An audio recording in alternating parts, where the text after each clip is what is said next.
ایک سیابی آئے،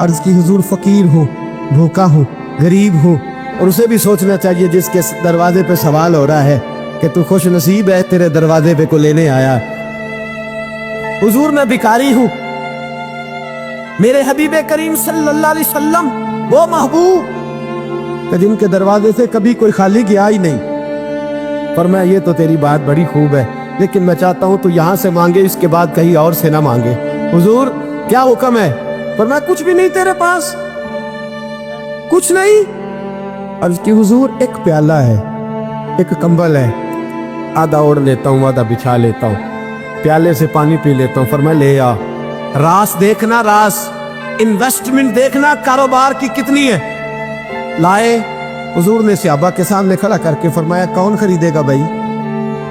اللہ کرے آج ساری توجہ آپ کی میری بات پہ ہو، کیونکہ لفظ میرے ہیں، بات تو میں رسول اللہ کی بیان کر رہا ہوں۔ کیا انداز اختیار فرمایا کون خریدے گا؟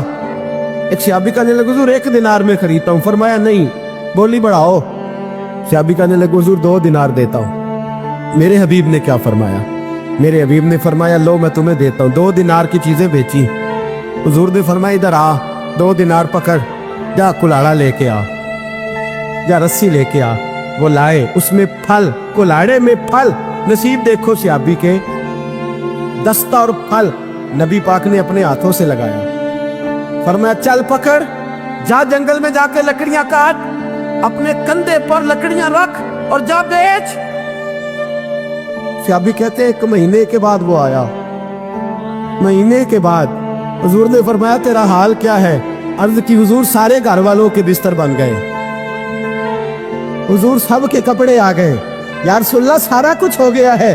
اور واہ اس کے نصیب میں جیب میں ہاتھ ڈال کے کہنے لگا حضور یہ 10 نذرانہ، یہ 10 دینار میں نذرانہ دینے کے لیے لایا ہوں، میں صفا کے طالب علموں کے لیے لایا ہوں، میں دین کے مجاہدوں کے لیے لایا ہوں۔ اور باندھ کمر کیوں ڈرتا ہے؟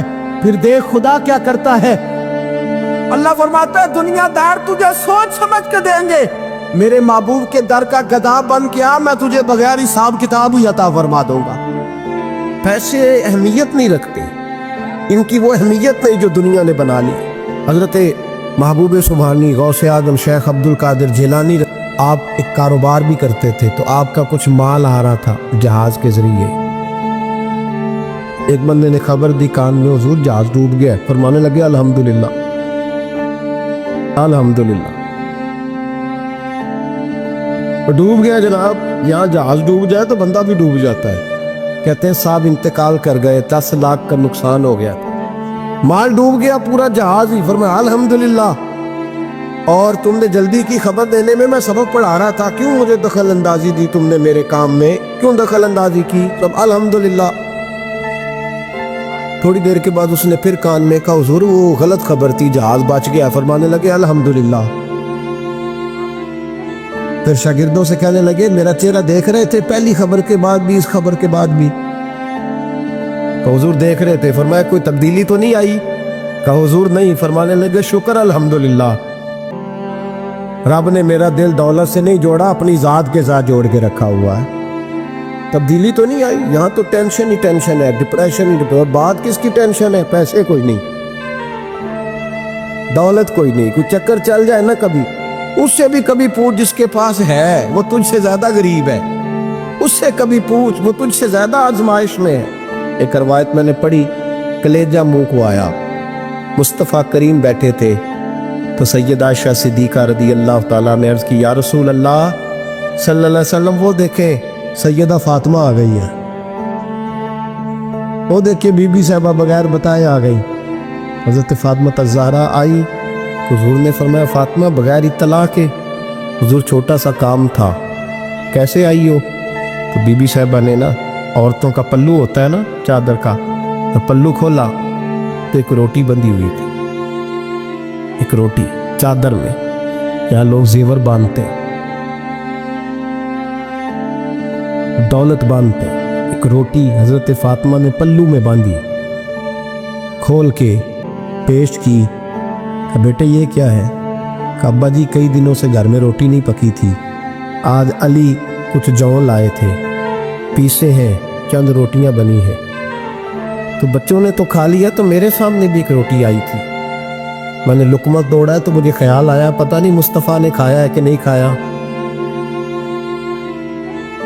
پتہ نہیں حضور نے روٹی کھائی ہے کہ نہیں، میں لے کے حاضر ہو گئی ہوں، مہربانی فرمائے۔ فرمایا بیٹے بیٹھ جا۔ حضرت فاطمہ بھی بیٹھ گئی، سیدہ عائشہ کہتی حضور بھی بیٹھ گئے۔ فرمایا فاطمہ کتنے دنوں سے نہیں کھایا؟ عرض کی حضور 3 دن سے۔ فرمایا بیٹے میں نے 5 دن سے نہیں کھایا، آ جا، دونوں باپ بیٹی مل کے کھاتے۔ روٹی 2 حصوں میں حضور نے بانٹی، فرمایا چلا آدھی تو کھا، آدھی میں کھاتا ہوں۔ حضرت فاطمہ نے لک توڑ کے وہ میرا کھتو رو پڑی، حضور 5 دن سے نہیں کھائی۔ اور میں بیٹے چپ کر، ہمارا دنیا سے کیا تعلق، ایک پل رہ گیا ہے، بس اللہ پھر جنت کی ساری نعمتیں عطا فرما، رونے والی بات ہی نہیں ہے اس میں، بس ہمارا کیا تعلق، ایک پل ہے، پھر مالک بڑا کچھ عطا کرے گا۔ حضرت علی شیر خدا رضی اللہ تعالیٰ عنہ کوفے کے چوک میں کھڑے تھے تو کہہ رہے تھے یار میرے نہ طامت پرانی ہو گئی ہے، یہ میں نے زرہ بیچنی ہے، کوئی بندہ مجھ سے خرید لو تاکہ میں نئی طامت لے لوں۔ ایک بندہ کان میں کہنے لگا حضور طامت کے پیسے بھی نہیں، فرمانے لگے پیسوں کو چھوڑ، علی کا سینہ دیکھ، اللہ نے ایمان کی دولت سے بھرا ہوا ہے۔ فرمایا ضرورت نہیں تھی، اب ذرا احساس ہوا ہے کہ زیادہ ہی پھٹ گیا ہے، پردہ نہیں صحیح طرح پورا کرتا، تو میں نے کہا چلو زرہ بیچ کے نیا لے لے۔ ضرورت نہیں، مزاج نہیں، طبیعت نہیں، انہوں نے ماحول نہیں بنایا، ہمارے تو حد ہو گئی، اتنا بری حالت ہے کہ ناقابل برداشت۔ حضرت عمر فاروق رضی اللہ تعالیٰ عنہ صحابہ نے مسجد نبوی میں بیٹھ کے میٹنگ کی۔ عمر کی تنخواہ بڑی تھوڑی ہے مال غنیمت میں سے، اب تو عمر کے پوتے بھی ہیں، نواسے بھی ہیں، رشتہ داریاں بھی ہیں، تعلق بڑھ گئے ہیں، اور عمر فاروق بوڑھے بھی ہو گئے۔ میٹنگ ہوئی مسجد میں، اس طرح کریں کہ عمر کا کچھ تھوڑا سا نا مشاعرہ، کچھ تنخواہ، کچھ خدمت، کچھ وظیفہ بڑھا دے۔ بات طے ہو گئی، جب مکمل ہو گئی تو کہنے لگے یہ بتاؤ شعر سے بات کس نے کرنی ہے، ادھر جائے گا کون، پہلے اس کا نام تو بتاؤ، وہاں جائے گا کون؟ تو انہوں نے کہا یہ تو ہم نے سوچا ہی نہیں، بات تو بڑی تگڑی ہے، عمر سے کون بات کرے گا، یہاں جتنا مرضی تگڑا پیر ہو آپ نذرانہ لے کے جائے مسئلہ ہی کوئی نہیں، ابھی کسی کو کہنا پڑا ہے، کہتے ہیں جناب کون بات کرے گا؟ تو ایک صحابی کہنے لگے کہ حضرت عمر رضی اللہ تعالیٰ عنہ کی جو صاحبزادی ہے نا حضرت حفصہ رضی اللہ تعالیٰ عنہ، وہ ام المومنین بھی ہیں، حضور علیہ السلام کی زوجہ ہیں، مومنوں کی ماں ہے، ان سے کہتے ہیں، اور ان کے والد بھی ہیں۔